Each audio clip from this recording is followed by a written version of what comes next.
제가 가지고 있는 성경책은 신약성경 196페이지에 있습니다. 사도행전 6장 8절로 15절까지의 말씀, 제가 한 절 여러분이 한 절 교독하시겠습니다. 스데반이 은혜와 권능이 충만하여 큰 기사와 표적을 민간에 행하니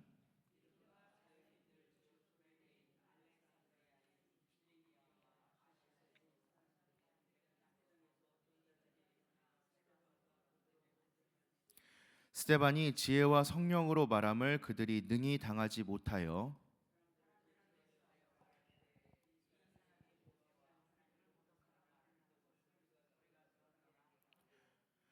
백성과 장로와 서기관들을 충동시켜 와서 잡아가지고 공회에 이르러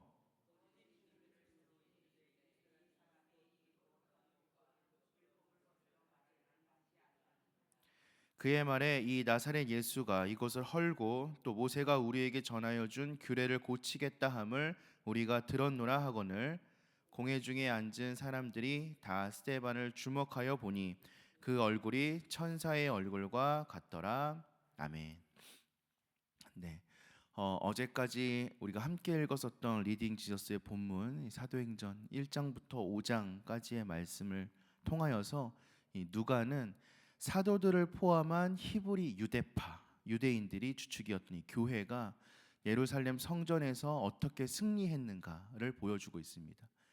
그러니까 교회가 복음이 히브리파 유대인 가운데에서 어떻게 흥왕했는가를 어제까지의 본문을 통하여서 이야기해 주었다면 지금부터는 유대 이외의 지역에서 태어나고 자란 이 헬라파 유대인들이 어떻게 복음에 굴복했는지, 또 완전한 이방인들은 어떻게 복음 안으로 들어왔는지를 설명하기 시작합니다.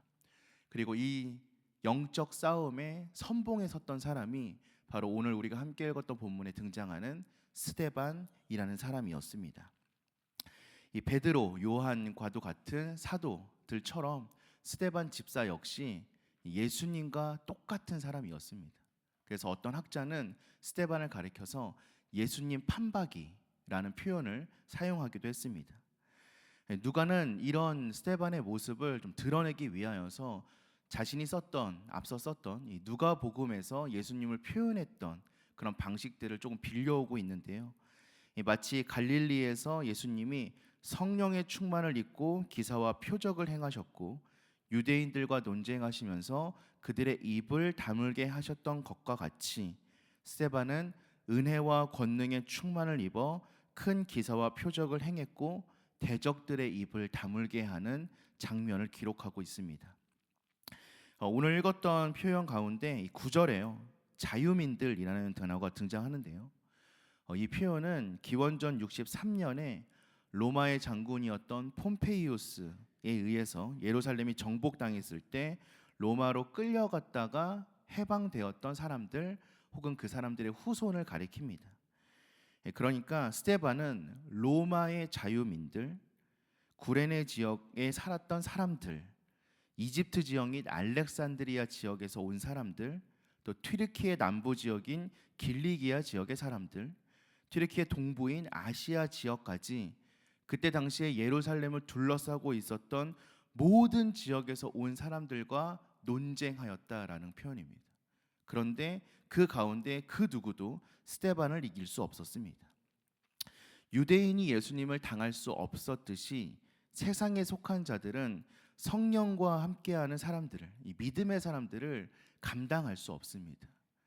그러니 우리는 우리와 함께 하시는 성령님을 의지하여서 세상과 맞설 수 있어야 합니다. 세상은 우리를 감당할 수 없습니다. 세상은 우리를 이길 수 없습니다.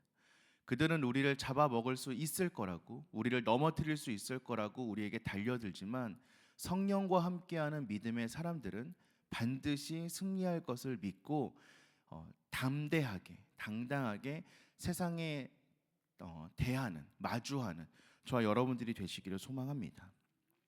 이 앞서 말씀드렸듯이 스데반의 대적은 예루살렘에 거주했었던 대제사장 또 서기관들이 아니라 다른 이방 지역에서 온 사람들이었습니다. 그러나 그들 역시 예루살렘의 유대인들이 예수님을 대적했던 것과 동일하게 행동하였습니다. 대제사장이나 서기관들이 무리를 충동하여서 예수님을 공회에 끌고 가서 거짓 증언했던 것과 동일하게 이들 역시 사람들을 충동질하고 매수하여 스데반을 공회로 끌고 가서 성전과 율법과 하나님을 반대했다라는 증언을 하게 합니다.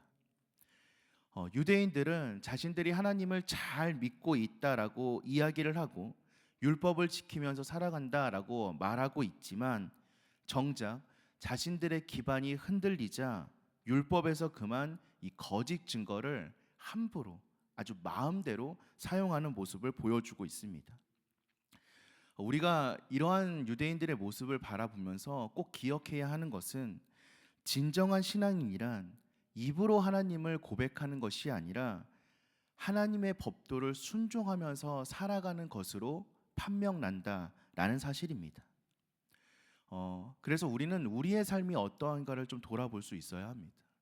나는 정말 입술로 하나님을 믿고 있는 것인지 아니면 나의 삶으로 하나님을 믿고 있는 것인지.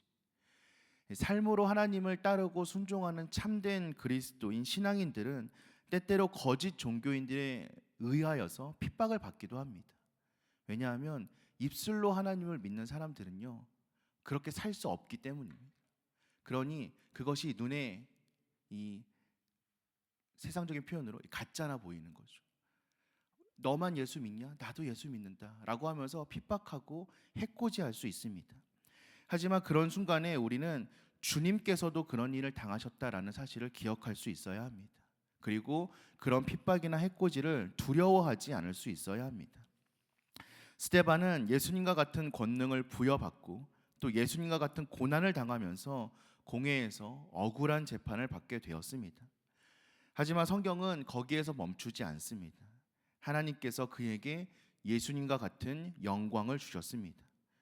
이 표현을 누가는 사람들이 스데반의 얼굴을 바라보자 그의 얼굴이 천사와도 같았다라는 표현으로 우리에게 이야기하고 있습니다. 이제 스데반은 하나님의 은혜를 받아서 하나님의 말씀을 사람들에게 전해주는 전령의 역할을 감당하게 될 것입니다. 우리가 읽지는 않았지만 오늘 읽게 될 본문이죠. 7장을 보시면 그 유명한 스데반의 설교가 등장을 합니다. 스데반은 이제 영광 가운데에서 하나님의 말씀을 공회에 선포하게 될 것입니다. 이 영광은 우리가 흠모할 만한 것입니다. 우리도 이런 영광을 사모하며 살아가기를 소망합니다. 때때로 우리는 세상에서 환난을 당할 때도 있습니다. 박해를 당할 때도 있고 어려움을 당할 때도 있습니다. 쓰러지고 넘어질 때도 있습니다. 하지만 그 가운데에서도 주님을 온전히 섬기고 그 영을 붙잡는 사람은 하나님께서 주시는 영광을 누릴 수 있을 것입니다. 그 영광을 마음에 품고 살아갈 수 있는 저와 여러분 되시길 소망합니다. 상황과 환경을 바라보는 것이 아니라 그 상황과 환경 뒤에 계신 하나님을 바라볼 수 있는 저와 여러분 되시길 소망합니다. 이 자리에 모인 우리들은 모두 예수 그리스도를 주님으로 고백한 사람들입니다. 그리고 그분의 거룩한 영이신 성령으로 거듭난 사람들입니다. 이러한 사람들에게 하나님께서는 이 세상에서 또 한 명의 예수로 살아가기를 원하고 계십니다. 우리는 이 땅에서 또 한 명의 예수로 살아가야 하는 사람들입니다. 비록 우리 개개인들이 아직은 부족할 수 있습니다. 죄의 영향력에서 벗어나지 못하는 모습을 보일 수도 있습니다. 하지만 그렇다고 해서 하나님께서 우리에게 부여한 이 사명을 외면하거나 두려워하거나 피해서는 안 됩니다. 주님께서는 말씀을 통하여서 우리에게 빛과 소금의 역할을 감당하라라고 하셨습니다. 그 말씀은 결국 주님의 사역, 예수 그리스도의 사역을 이어가라는 말씀이십니다. 이 기도의 시간을 통하여서 스데반과 같이 예수 그리스도의 사역을 이어가겠다 다시 한번 결단할 수 있는 저와 여러분 되시기를 소망합니다. 그저 단어로만 빛과 소금의 역할을 감당한다라는 것이 아니라 정말 우리의 삶이 세상의 빛으로, 세상의 소금으로, 세상에서는 없어서는 안 될 존재로 살아가기로 다시 한번 결단할 수 있는 저와 여러분 되시길 소망합니다. 우리는 지난 주일 이 새생명 축제를 통하여서 한 영혼을 향해 기도하고 전도하고 또 데리고 오는 이 경험들을 하였습니다. 이러한 경험이 단순히 한 주일을 위한 이 경험, 행사적인 경험이 되지 않기를 소망합니다. 우리의 삶이 이런 삶으로 가득 채워질 때 비로소 우리는 세상 가운데에서 한 사람의 예수로 빛과 소금의 역할을 감당할 수 있는 그리스도인으로 거듭날 수 있을 줄 믿습니다. 다음 주 돌아오는 주일 오후 예배에는 정륜 음악회가 있습니다. 이 시간을 통하여서도 주님을 알지 못하는 영혼들을 교회로 초청하는 일을 계속할 수 있는 저와 여러분 되시길 소망합니다. 이러한 행동은요, 그저 한 사람을 데리고 오는 것에서 멈추지 않습니다. 그 사람을 위하여 기도하고 그 사람을 위하여 눈물 흘리는 그 시간들을 통하여 한 영혼을 사랑했던 하나님의 마음으로 세상을 살아가는 연습을 훈련을 해 나아가는 것입니다. 우리에게 이런 시간이 켜켜이 쌓인다면 결국에는 우리 역시 하나님의 마음으로 또 예수님의 마음으로 또 스데반과 같은 삶의 모습으로 우리의 삶이 채워지는 것을 경험할 수 있을 줄로 믿습니다. 그런 시간들을 통하여 우리의 모든 삶이 하나님의 사명을 감당할 수 있는 사람들로 변화되어지기를, 이 기도의 시간이 그 변화의 시작이 될 수 있기를, 아니 이미 그렇게 살아가고 계시는 분들에게는 또 한 번의 결단의 시간이 될 수 있기를 주님의 이름으로 간절히 축원드립니다. 우리 함께 기도하겠습니다.